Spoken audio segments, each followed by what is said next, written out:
Shucks. Oh, nakakalahating ano na kami. Nakakalahating lakad na kami. Ngayon kasama ko na si ma'am. Nakikita ko lang to sa vlog niya. Ngayon kasama ko na si ma'am. Paakit ng ano. Paakit kami ng Mainit Elementary School kasi magkakaroon kami ng outreach doon ngayon. So, we're hoping na maging happy ang mga kids ngayon. And salamat sa lahat ng sponsors na nagbigay, nag-abot ng tulong nila for these children. I hope na sana masundan ang project na to. Morning! Ang galing dito sa probinsya, no? Morning! Yung mga tao dito, napaka welcoming. Sa Manila, hindi.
Pupuntahan pala namin, nakalimutan ko.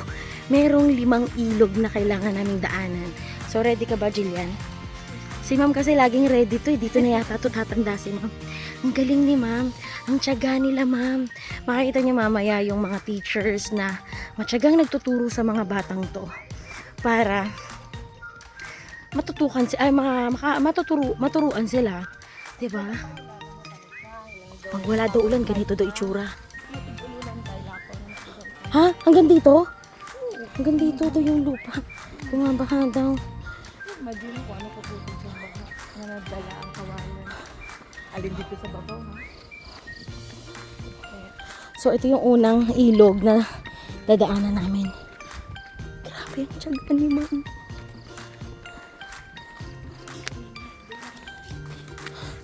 Kailangan ko iangat yung aking leggings kasi mababasa. Ikaw, Day. Parang ready ka, Day, ah. Sana all ready. Oh. Yes, oo. Sagad ba? Sagad sa aking baby ba? Baby damulag, ay.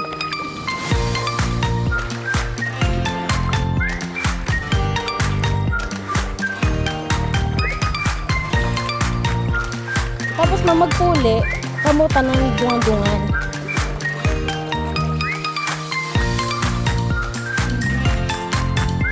Amo na na ikadua, ma'am.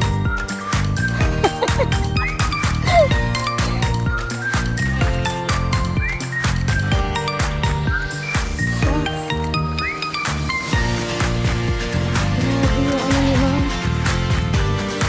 Grabe yung pagmamahal niya, ma'am. Actually, lahat ng teachers. I know hindi din sila, ma'am, yung nakakaranas ng ganito. Ang dahil yung maraming practices na nakakaranas ng ganito, hindi na pagdating sa pagdating. Pero I think the government, the national government also,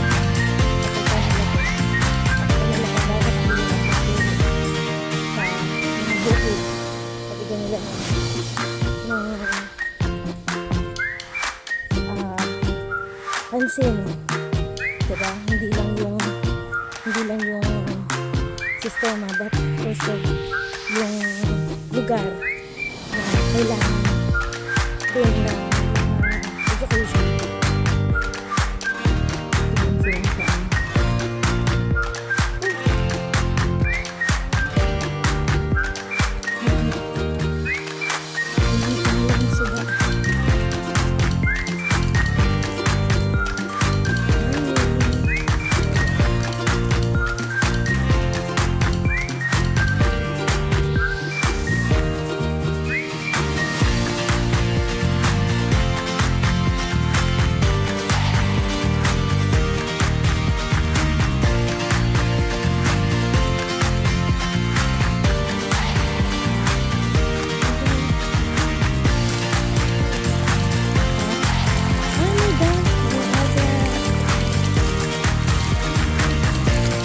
Gibalag, ma'am. Nakabaha.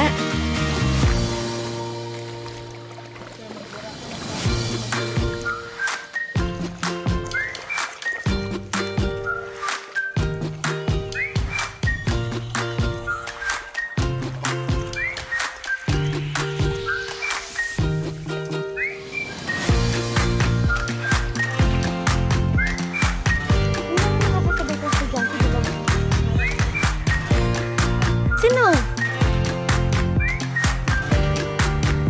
So, are, after the second ilog, ni Are kami upod ng mga student. Kamuha ng mga student. Hindi ko lang na-record, pero kanina, nung bumaba sila,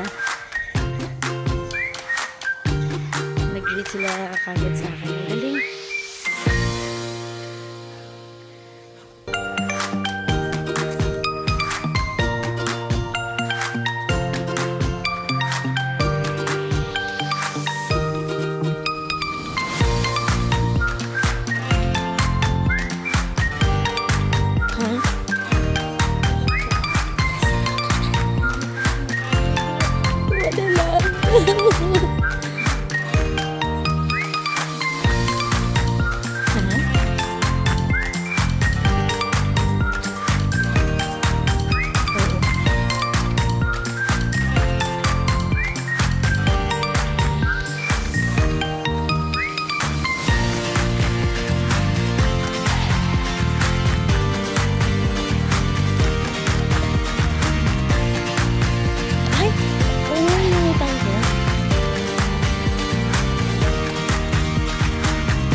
Usually, nagbabahayan kapag naunang umulan sa babaw. Kaya mo padalom ang tubig. Ha? Kadasig ka lang. Naglakad ka lang, ma'am. Kadasig sa imo.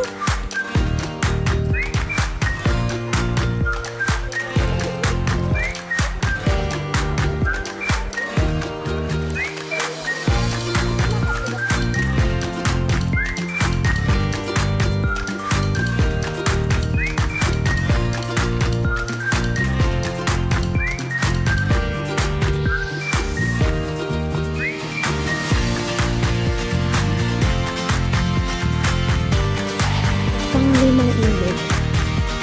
Ano, ma'am? Kamugid ya. Maestra kag estudyante. Yan, ito ka lang dyan.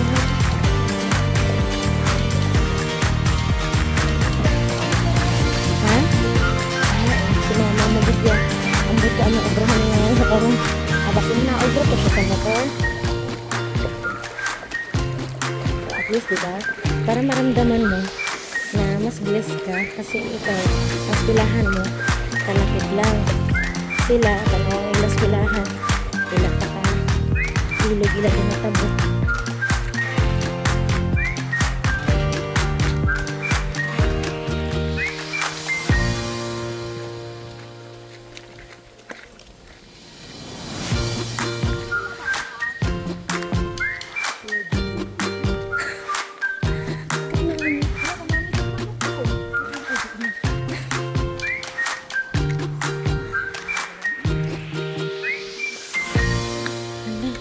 Ang laki ng baboy. Inahin. Iniihi yung baboy.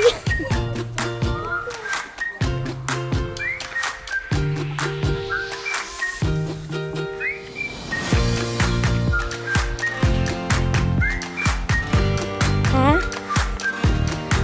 Eto, malapit na tayo. Malapit na ta? Grabe. Ay, yung school na sinabi mo?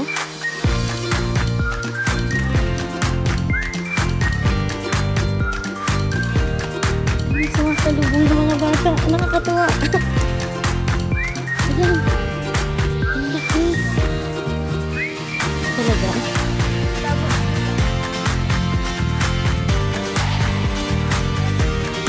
Shucks.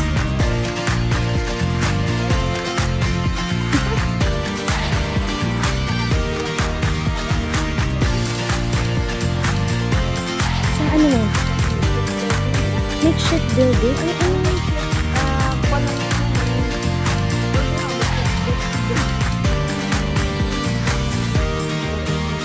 Pin-revive nila?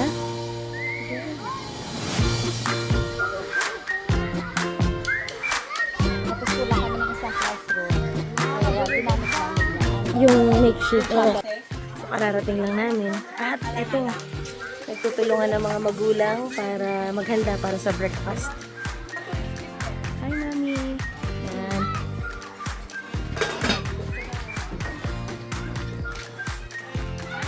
Tingnan mo naman. Kalabasa. Tapos yung mga bata pa may mga dala. Ano, required rin sila, ma? Wala. Grabe na. Oh my God, naman sa mga kids. Uy, mamaya na tayo mag-ano.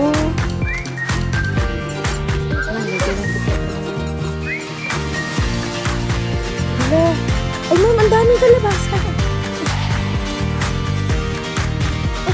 Uy. Dalon po kami sa Manila.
At punta tayo sa tubangan.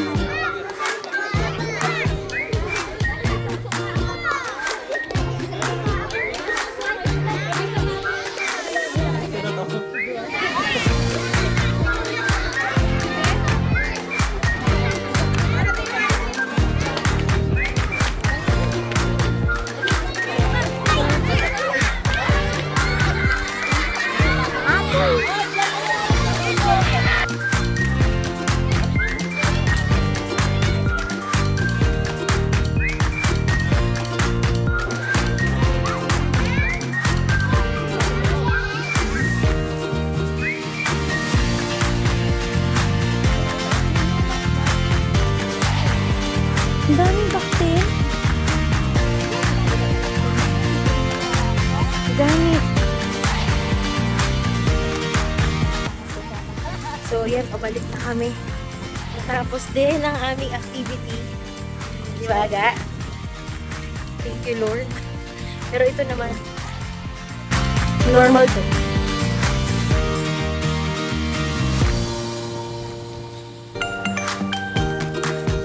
O, diba? Sana. Oo. Kailangan.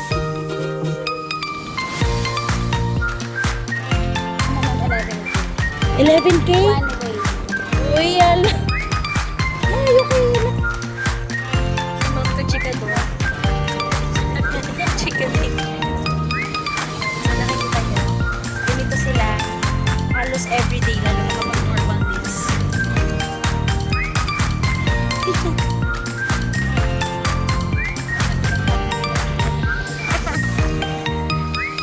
Isang advantage kapag nandito ka sa probinsya, pag may nakikita kang mga gulay na pwede mong gawin sa mga ulam, pwede ka lang manghuma.